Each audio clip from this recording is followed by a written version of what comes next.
Good morning, ladies and gentlemen. Eddie Marcus here again this morning, spokesman and advocate of basic human rights for you. I got my jacket on this morning. Kind of chilly here in Minnesota, even though the sun is shining. But here, being committed and dedicated to the cause of love, here I am. And I've been thinking, as I am always doing, especially since we haven't accomplished what we are seeking. What can we do to speed it up? What are we actually dealing with that makes this such a complicated matter? You see, when you see me, you see a man. When you look at the hair, you would tell you that I've been a man for quite some time. And yet, what kind of man have I been? Well, I'm the kind of man that when I see people hurting, I hurt. When I see people crying, suffering, I feel the same. When I see people excited and happy and joyous, I feel that as well. But it's something about this pain, this suffering that brings on the tears that makes it more important than addressing the happiness. The happiness is good, but the pain needs some help. And so this is what I basically find my focus on, the pain. And I'm thinking about we here in America. I'm thinking about our political crisis. I'm thinking about our social position. And I'm just thinking about America in general. And I tell you, ladies and gentlemen, based upon what is important to me in life, based upon the compassion and the understanding that I have for life and respect that I have for the powers that I do not see except the expression thereof, it makes me kind of humble.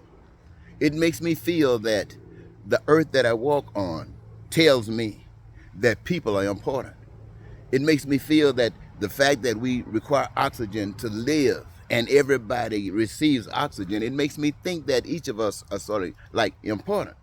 And then I see that we are all made of the same stuff. And it just makes me know that this one guy is as important can represent. And that being the case, so are you. And so rather than trying to find ways to just look at the pain and trying to find excuses for it, excuses for the suffering, look at the happiness, look at the joy, and let it remind you of what is causing the problems to the rest of the world needs to be eradicated. And it's not going to just go away. It is eradicated because there are those, just like those who cause it, there are those who get rid of it. Now you say those who cause it. Let me give you an example of what I mean. Though it is as simple as 1, 2, 3, for 8 billion people, 10 billion people to live on earth, as if every last one of them having their dreams come true and they complain about nothing. Even though that can happen, we the people choose not to experience that, choose not to even consider that. And why? It's because we've been taught not to consider that. We have been taught that it's stupid. It's out of this world to think of something like that. If you're going to think about something like that, think about after you die. Isn't that something? After you die, think about it. Because it's not happening here. And why isn't it going to happen here? Because that way has been replaced.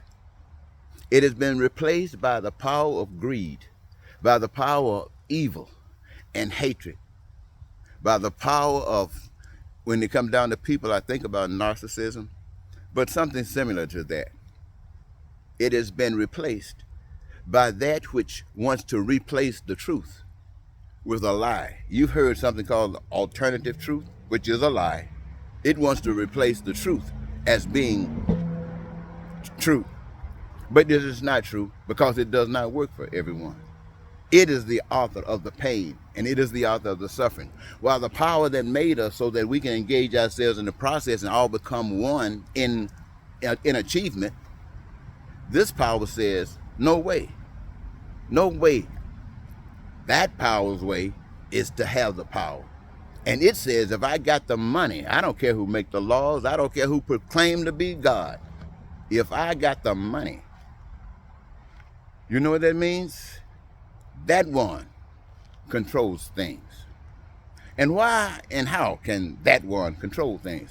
Because the resources that have been given us by the power that we can't see, I call it God, you call it whatever you want. It was given to us freely.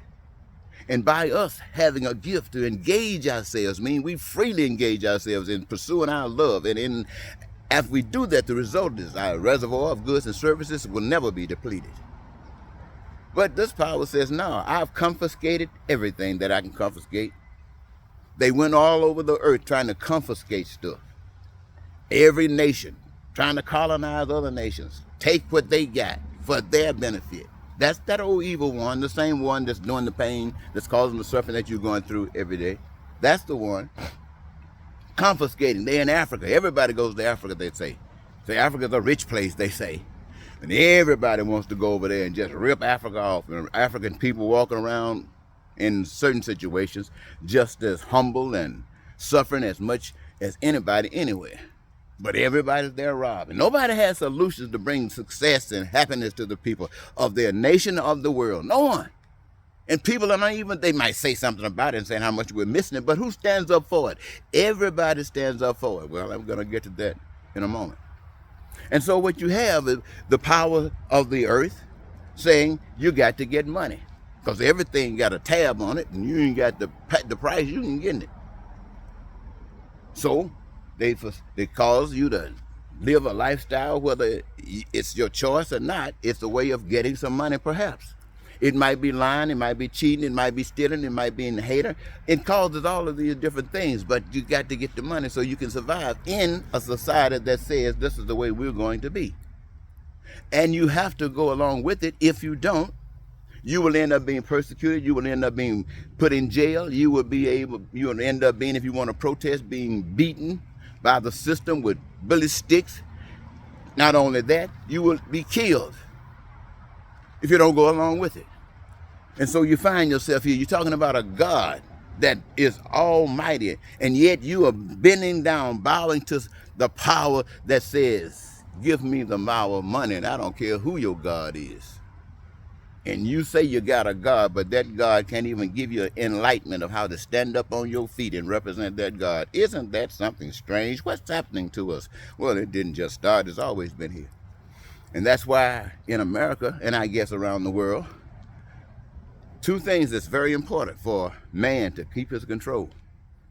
One is money, because you can't do anything without money, they say. And that seed has been planted, my friends, deep within us. Every church realizes and wait on money.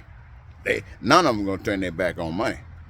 It might be one or two someplace, but you know what I mean. And the other is the force called the gun. In America, money and guns. Everybody, you know, you can take away stuff that you think is very important, but guns, no, everybody got to have a gun. They walk around the street filled with hate, shooting up people just because they filled with hate, and there is no solution. And the American people, in a political season right now, they got a Republican who you would think is unfit to be president. Maybe he is. If the nation is unfit to be a representation of the truth, then the nation is corrupt. And in order for the nation to progress, they need a corrupt spokesman. And you can't find anybody more corrupt than Donald Trump. And so he stands right there and the people says, come on. And so in America, you say, where's God? All these folks who died, all these preachers who have died, all of them just gone to the grave, preaching to the people. Let's hear bull. Preaching to the people that keep them bent down. Preaching to the people that teaches them nothing about life. All of them kicked in the ground. Now all of a sudden you're not just the people of color, slaves. No, everybody is. But then what happens when everybody in every nation is a slave to that nation? They ain't stop nothing, because nations now are built up on that same old stuff. Now nations against nations, and what can they do? They can resist for so long, but after a while, there's not going to be any resisting.